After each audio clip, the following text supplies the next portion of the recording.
إذا تعدى شخص على شخص آخر بالضرب فهذه الواقعة تسمى بجنحة الضرب في قانون العقوبات المصري، ولا بد من توافر أدلة حتى تحكم المحكمة بإدانة المتهم في هذه الواقعة. وهذه الأدلة هي عبارة عن التقرير الطبي وشاهدين وتحريات المباحث الجنائية وفقا لنص المادة 241 من قانون العقوبات المصري، التي نصت على كل من أحدث بغيره جرحا أو ضربا نتج عنه مرض أو عجز عن الأشغال الشخصية مدة لا تزيد عن 20 يوما يعاقب بالحبس مدة لا تزيد عن 2 سنين أو بالغرامة بقيمة لا تقل عن 20 جنيها ولا تزيد عن 300 جنيه. أهلا بكم في القانون وما فيه مع محمد منصور.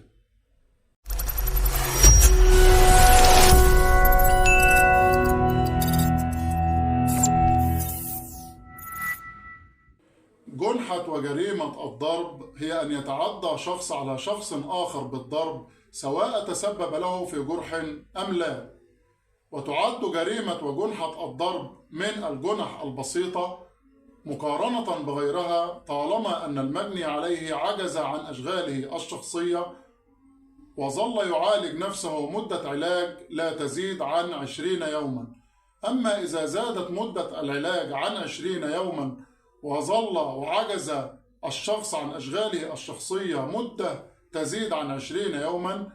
ففي هذه الحالة تكون الجنحة مشددة وتكون بالتالي عقوبتها عقوبة مشددة وفقا لنص المادة 241 من قانون العقوبات المصري، التي تنص على كل من أحدث بغيره جرحا أو ضربا نتج عنه مرض أو عجز عن الأشغال الشخصية مدة لا تزيد عن 20 يوما يعاقب المتهم بالحبس مدة لا تزيد عن 2 سنين أو بالغرامة التي لا تقل عن 20 جنيها ولا تزيد عن 300 جنيه.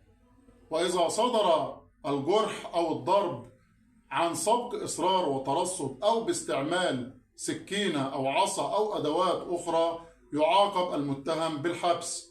وتكون عقوبة المتهم أيضا مدة لا تزيد عن 5 سنوات بالنسبة للجرائم المنصوص عليها بنص المادة 241 من قانون العقوبات المصري إذا ارتكب أي منها تنفيذا لغرض إرهابي.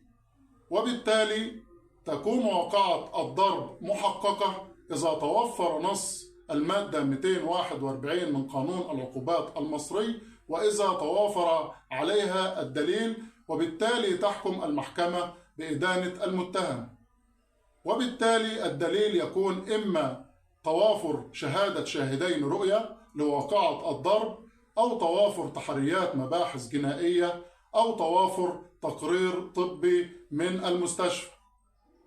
وبالتالي تكون عقوبة المتهم الحبس إذا توافر ضده الدليل وإذا توافر نص المادة المعاقب به من قانون العقوبات المصري. وأخيرا لسه القانون ياما فيه حكايات، مش عايزك تقلق وأكيد هتعرف القانون وما فيه.